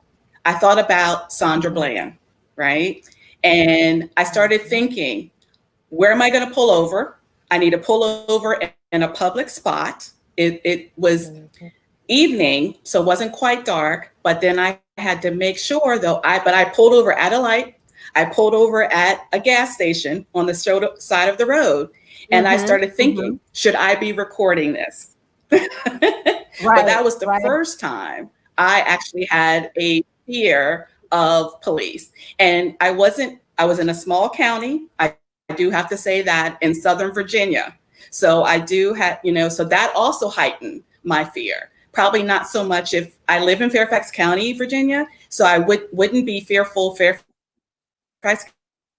County, because I'm used to interacting with SROs and police officers. But the fact that I was in a small county in Virginia, I did have that fear. Yeah, and it's very real. And when you talk about the different parts of the country, Laura, even you touched on that. DC is very different, and the small parts of Virginia are extremely volatile when we think about brutality and racism. And so if there's any youth that are still tuned in, I want you all to just take a moment to speak to the youth. What would you like to say to them as it relates to their relationship with police? And so I'll start with you, Joshua. We had an excellent panel of young men and a young lady who talked about their relationship with police. They had a lot of great positive interactions with police, but they also, some of them had a level of fear as it relates to police. So what would you like to say to the youth as it relates to their relationship with police? I think first we have to acknowledge that children do not innately assume someone to be dangerous or something to be dangerous unless they've heard of it or seen a prior experience from an adult. Oftentimes, children reflect actions that they see in day-to-day life. So if children have a distrust for policing, that is because historically they have disenfranchised and abused our communities. So we have to, number one, acknowledge and respect the fact that these fears are not just illusions that they dreamed up. These are day-to-day experiences, and they experience these outside of school and in the school. So one thing I can say as far as what I would like to encourage them to do is to be vocal about their experiences. And in doing that, we as adults, we have to not forget that we are those children who had those experiences, and make sure that we have platforms such as this one where we can empower their voices so that we can speak out on a larger level. You know, one of the key parts of the civil rights movement is when children joined in the movement. So we can't say that we want these issues to change, but then silence the voices of children. We have to give them that platform and encourage them to speak up as much as possible about these incidents. Great point. And for the youth that are listening and the adults as well, Joshua really hit it right on the head, is that, you know, these fears are very real, but don't let that cripple you. Speak up when it comes to any brutality or any harm that is done by police, whether within school or within society. And I think that's an important piece to touch on, is that we have to use our voices. We have to advocate so that these issues aren't issues in the future. And so I want to bring it back to Zena. You know, you are in the schools. And so I want to get your thoughts on, you know, what you would say to the youth. You know, I want to hear how you would advise them or guide them as it relates to their relationship with police.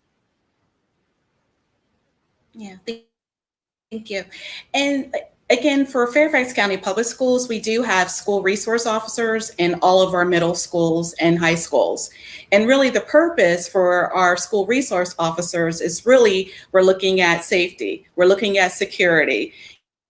You know, so our students, when they come in, the SRO as, you know, someone that is going to, you know, want to deal with them on a disciplinary measure, because we make it clear that school resource officers are resource officers. They're not there to be the disciplinary. They're not there to be that authority figure. You know, that is up to the administrators. So they really work collaboratively with the administrator team. So our SROs are out and about. They're out in the halls. You know, they're talking with students, you know, they're greeting students, or in a cafeteria, walking around, talking. So we make it very engaging. So it doesn't appear that, you know, this officer is here to, you know, to do harm or look for trouble. That is not the case at all. So also our officers are there because a lot of times too, is, you know, the community, you know, threats that are happening in the community. So we have them there for visibility. You know, so as they're out, the outside exterior of the schools, the interior of the schools. So, you know, we really want to make it a very positive, you know, and also building relationships. Our SROs go into the classrooms, you know, to our health and PE classrooms, and talk about, you know, subjects, you know, maybe possibly gang activity, you know, drugs, so forth. But it really is a person there to serve as a resource. So they're not searching lockers, you know, they're not doing all of those other discipline things. That is left up to the administrators, and that is that clear boundary. Great. It sounds like your school is doing a really great job at utilizing resource officers and building that relationship between the youth and the resource officers. Everything you mentioned, from them, you know, having a friendly interaction, engagement, I think is really important for the youth to hear. And so, Laura, I know you are a mom and an aunt. For the youth that are listening in, what would you say to them as it relates to their relationship with the police? I think I'm going to piggyback off of some great points that were said already, especially with the youth panel about building relationships in the community. I know Madison talked about maybe having a block party or the type of activities. When I was growing up, we actually had officer friendly, and we had something called the side-by-side band. So the police officers were a go-go band to us in DC, or, you know, when they walk the streets, you would say, hello, officer friendly. So it goes back to the rapport building. I had a very similar experience with SROs in the school that I worked in. They built relationships with the students. So it created a safe place where they could de-escalate situations that were happening either in the school or in the community. So it really boils down to building relationships and rapport. And the police should be seen as a part of our community and community building. Wonderful. So I asked this of the last panel, and I really want to get you all's individual perspective on the basis of, are police necessary or unnecessary in schools? And so with that, I'll start with you, Joshua, and we'll kind of niche it to schools as far as K through 12. So tell us your thoughts on whether you think police are necessary or unnecessary in schools K through 12. I do not believe that police are essential to a well-functioning school. I think that they do serve a purpose, but in essence, police officers are a reactionary force. Like they come once the incident has already happened and we're calling them for additional assistance or to give off an image of security to keep things away. But they are not essential to the day-to-day function of a school. I think what most important about is that, what we need to focus on is improving the relationships between the community and the school body itself.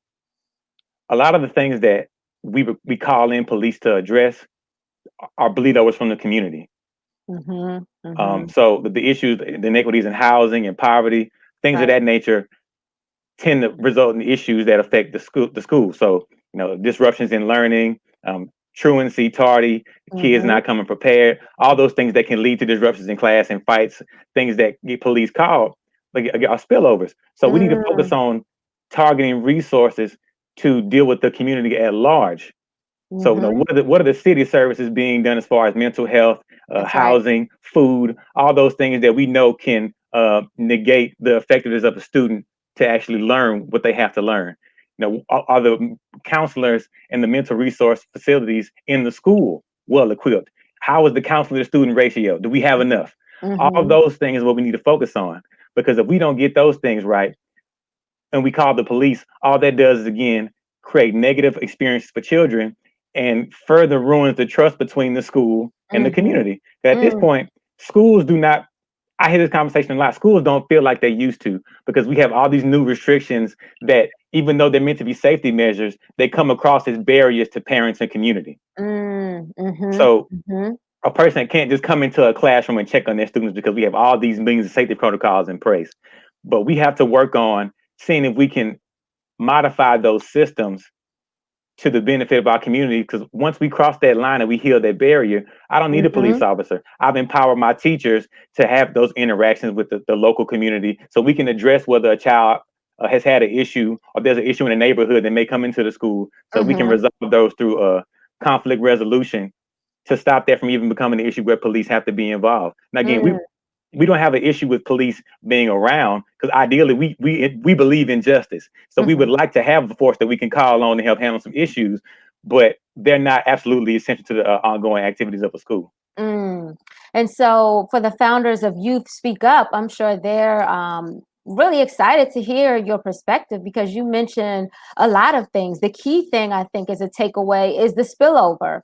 The things that happen in the community, in the home, that spills over in school. And I think if we can start looking at solutions that are community-based, that are in-home based, we would have less of those issues within our schools. So I'm glad you mentioned that. And I'm sure the founders of Youth Speak Up are taking note about that as well. And so, Zena, same question applies, K through 12. What are your thoughts on whether police are necessary or unnecessary in schools?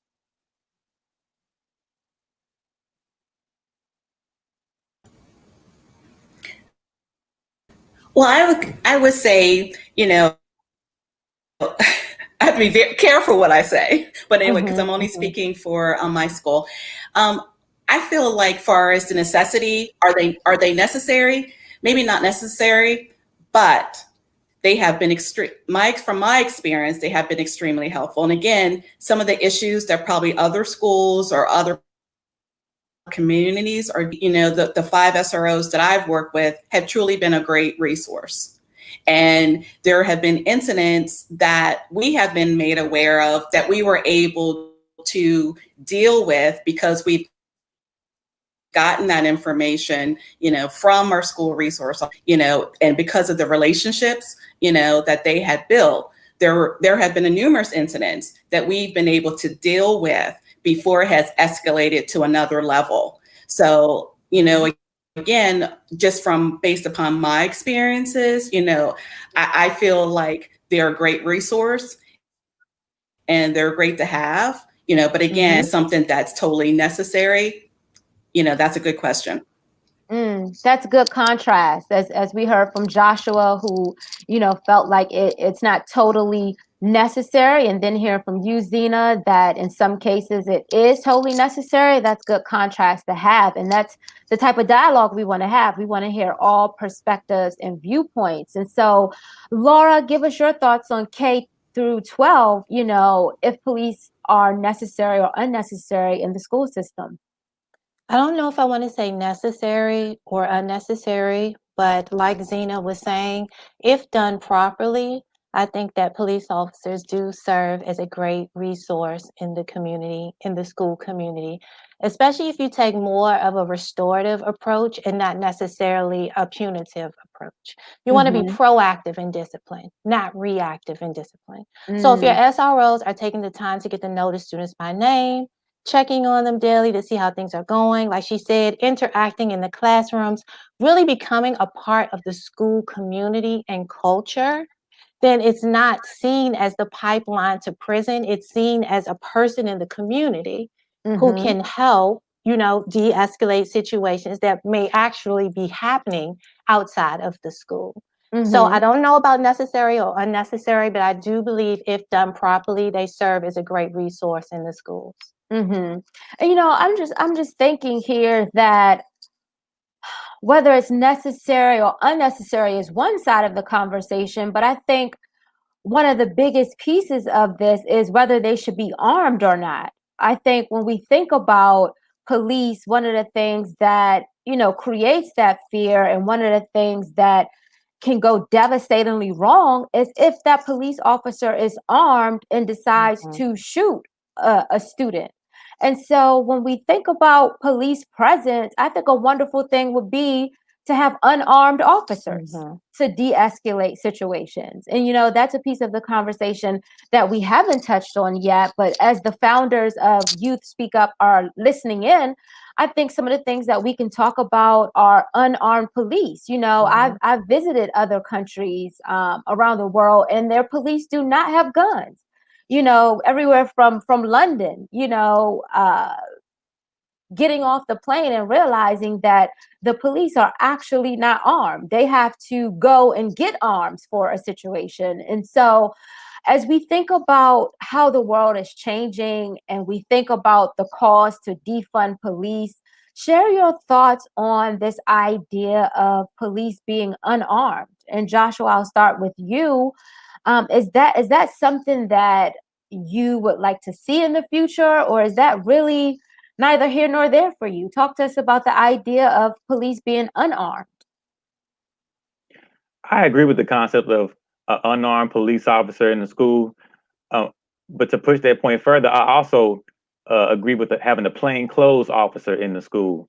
One thing that uniforms do is give a false sense of security and perception about the individual that's wearing a uniform.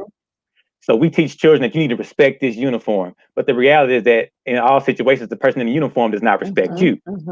A police officer who is actually there to do the duty that they are assigned should not care about what uniform they present themselves in, because the goal should be to have a respect for person and position. So you don't need to wear a uniform to have a position. So if officers are going to come in and actually have a community approach and a community feel, if you see me out in the school, even though I'm an educator, you see me outside of the school, I'm not going to be in a shirt and tie. I'm going to have on whatever my casual wear is. But you understand, because of my position, this wardrobe may be associated with that, but I'm also a member of the community. So you should be able to interact with me on any basis, not just when I'm in a uniform. So I'm absolutely for officers being unarmed, being able to de-escalate situations through their words and not the image of a baton or handcuffs or a gun, but also not being in uniform so that we can develop respect for person and not just the uniform. And I really think that helps with the psychology around this school to prison pipeline, the psychology around students feeling as though they can be arrested at any moment and taken to prison. And some of that psychology is because the cop is in a police uniform. So to your point, if we have policemen and women who are in plain clothes, I think that really does well as it relates to the psychology of our youth and how they're interacting with police.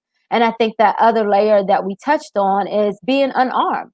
In most cases, it's not necessary to use, force by way of a gun when it comes to our youth.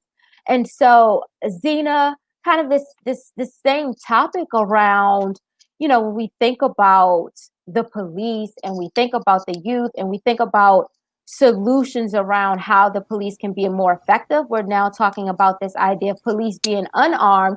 Give us your thoughts on police being unarmed and in plain clothes. Do you see that having more of a positive impact on your students?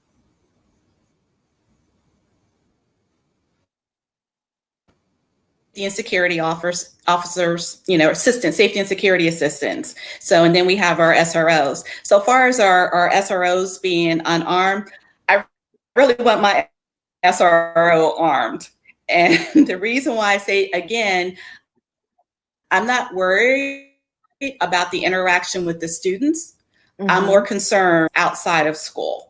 So that's my perspective on, again, that whole safety. Because I have seen SROs in action when there has been a safety issue with a student, and they are trained in how they handle that. So just the same way as administrators, we have to be trained of how we de-escalate situations. They're trained as well. And that training does come in play when those situations happen. But if there is a threat outside of the school, yes. I want my SRO armed. Good point. Good point. Because there's no one way to look at this. And when we think about, mass school shootings, and when we think about outside individuals coming into the school to harm students, it's not completely a bad idea to have an armed individual on site to protect the students and the individuals within the school system. And so as we're at the final moment of wrapping up this meaningful conversation about the school to prison pipeline, this conversation around the relationship between the youth and policemen and women, I really think it's a great opportunity to hear from any of you that are tuned in. So I'm going to take a look at the comments and go to a few questions here. So it looks like a lot of shout outs. Someone says, hey, Auntie Laura. Someone says, yay, Josh, HU. That's a shout out to Howard. So really great comments here. And then it looks like this is really good. This is a question from Shirley. And she asks, should parents be able to take a vote on which officer they want police to? Okay, I'll condense that. So Shirley is basically asking, should parents be able to take a vote as to whether or not they want officers in their school? And for the sake of time, I'll just allow Laura to answer that piece. It looks like we have our youth on again. So Laura, I'll get your thoughts on Shirley's question around, should parents be able to take a vote on whether or not police are present in their schools? Okay, I have mixed emotions about that one. As a parent, I would say yes. As an educator, I would say no. Sometimes we give our parents too much power and control over policies in our school system. And if you are in a neighborhood where your SRO is a part of the school community, I think that you should encourage your child to build those relationships, because at some point we have to get to a level of positive interaction with the police. So if we say, let's just get rid of them, get them out of the school, at what point do they begin to build those relationships? Because the reality is a child spends the majority of their time in school. So when will they learn to build those positive relationships if they don't have that opportunity with that SRO inside of the school. So as an educator, I say parents have no say, but the parent side of me a little bit would like to be given the opportunity to have my input about officers being in the school. Wonderful. So you all, in this final 10 minutes, I want to open up the space for the youth to ask any questions that they may have of myself or the panelists or for individuals listening in. And so with that, do you all have any questions? I have a Yes. question. Go ahead, Amari. No. Go thank ahead. You you. were first. Sorry. Thank you. Okay. I have one question. So I was going to ask the experts whether or not students and their experiences and views on police and schools correlate with their socioeconomic status and their race. Great question. That's a great one. I feel like Joshua should dig in on that. Omari, do you want to ask that one more time? I was asking if students and their experiences and views on police and school correlates with their socioeconomic standing and their race. That's great. Joshua, you want to jump in on that? Yeah, absolutely. We see more often than not that police are dispatched predominantly to areas where Black and brown people live. So even seeing those interactions from an early age, again, you develop a perception of how that police force operates. Now, when you go into the political context, when you talk about the national conversation about defunding police, a lot of the people that push back on that conversation are not the ones who have police in their community all the time and do not have them in their schools all the time. So there's a lack of a lived experience those people are speaking on. But the people that, again, are pushing the defund the police conversation are the ones who are over patrolled, over incarcerated. And so, again, when children see that, you can't ignore the distinction between police patrolling and the color of the bodies that they patrol. Great. And Omari, I'm glad you mentioned that, because often Black people are looked at as a monolith, meaning we all have the same experience, we all see things the same way. And your question really does open up the conversation around some youth, that are in wealthier families may not have the same interaction with police, may not have the same perception of police, whereas youth that may be in poverty cities, that are in areas that are high crime, their interaction and perception will be totally different. So what you bring to the conversation just now is really just allowing people to see that Black youth and Black people aren't a monolith, that we see things differently, sometimes based on our social economic standing. And so with that, I'll open up some more questions. I think you had one, Russell. Yes, this one I have for the experts as well. And I actually was going to bring some examples to the table as well. So in several cases made national media in the districts where SORs use excessive force for students, such an example as Deputy Ben Fields in South Carolina, where he flipped a student out of her desk during a math class. And then another one where Deputy Willard Miller, officer in Florida, has slammed a kid by her neck. And this is a school that involves students with mental issues and behavioral issues. So my question was, is it in writing of current use of force policies for your local law enforcement a collaborative effort involving both the community members and law enforcement? Will the same policies be applied to the students? And what additional trainings do you think should be essential to avoid excessive force occurring to the SORs performing their roles? We'll let you take that one, Zena. There's a couple things there, but I think the main piece is, what Russell spoke to is even the disciplinary actions. What happens when some of these, security officials abuse their power? What happens when they, as Russell spoke to, slam a student who's 6 years old, 7, 8 years old, smaller than they are? Talk to us about disciplinary actions that you've seen as it relates to some of those officers abusing power.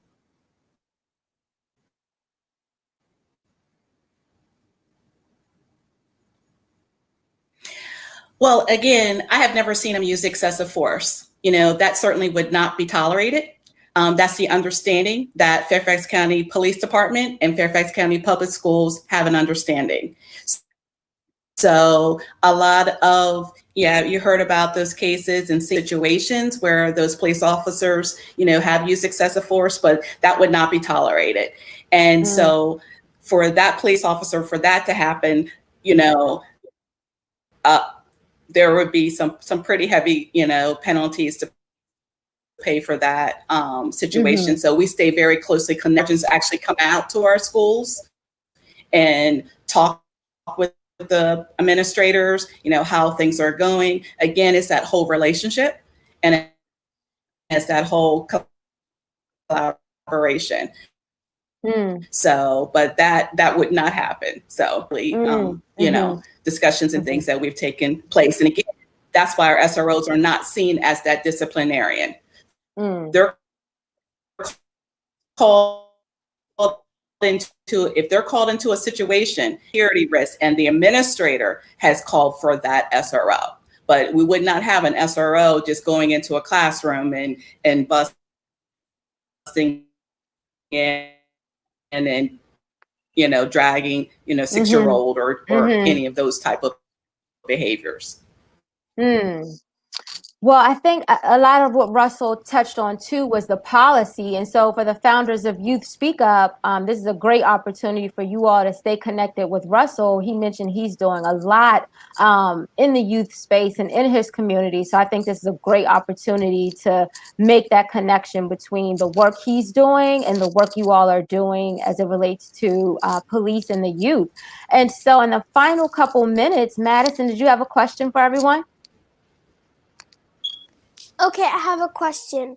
What if the police officer that's in the school, when school's over, when the police officer gets out of the school, what if he hurts one of the students but not on student ground, and then comes back to the school like nothing happened, or like you guys didn't know anything when you guys really do?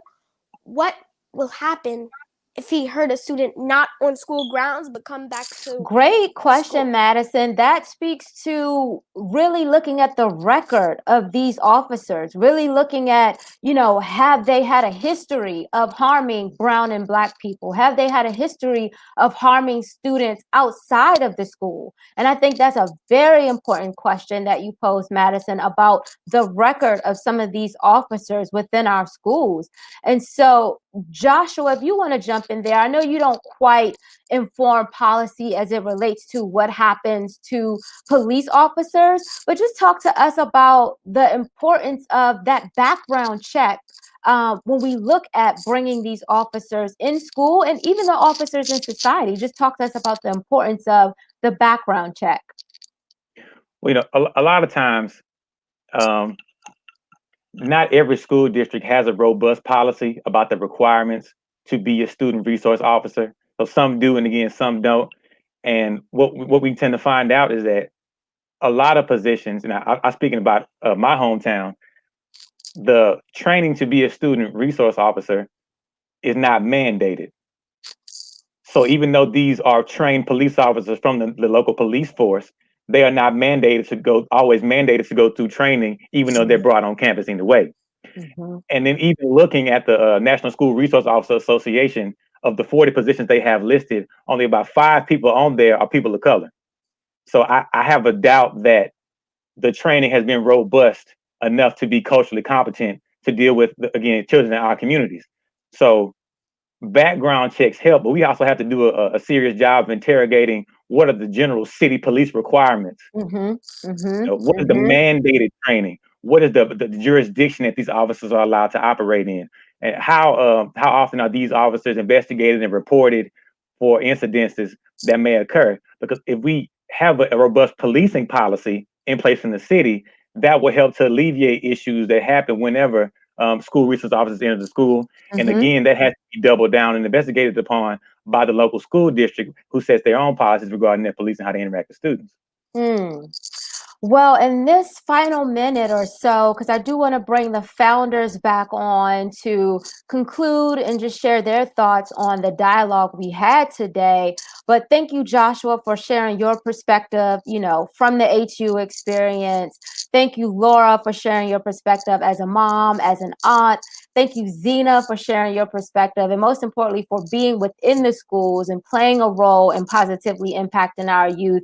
And to each of the youth, thank you for joining us again to share your questions around this. It's really important that you all have the space to share your thoughts and your questions. So thank you so much to everyone.